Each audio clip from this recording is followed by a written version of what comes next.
هل من المعقول ابو بدر بان اتحاد الكره والمنتخبات يمكن الاولمبيا الحين يبي يتدرب ما عنده ملعب؟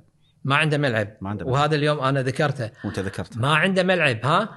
ولما قالوا بيلعبون نبون استاد جابر، الشركه اللي احنا عارفين اللي تدير الملعب الاستاد رافضه، وقالوا لهم نبي ملعب فرعي، قالوا حتى الملعب الفرعي ما نعطيهم. شنو دور الهيئه؟ مو الهيئه هي اللي وقعت اتفاقيه مع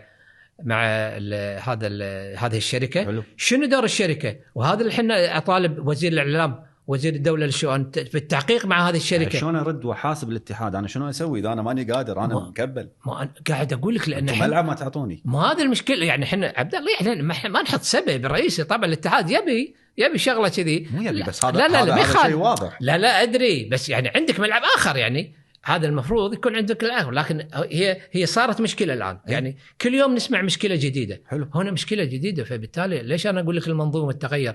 اتحاد كرة القدم بدال ما يسوي له مول تجاري من ضمن الخطة الاستراتيجية والرؤية، يسوي مول تجاري.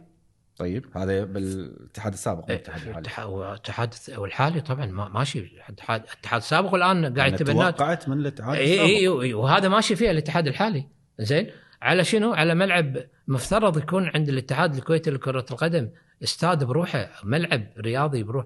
المفروض أنا طالب الآن الاتحاد الاستاد جابر يكون تحت رعاية وإشراف الاتحاد الكويتي لكرة القدم. الاتحاد الكويتي لكرة القدم. نعم لا هيئة ولا شركة. نعم. اللي قاعد نشوفه يعني.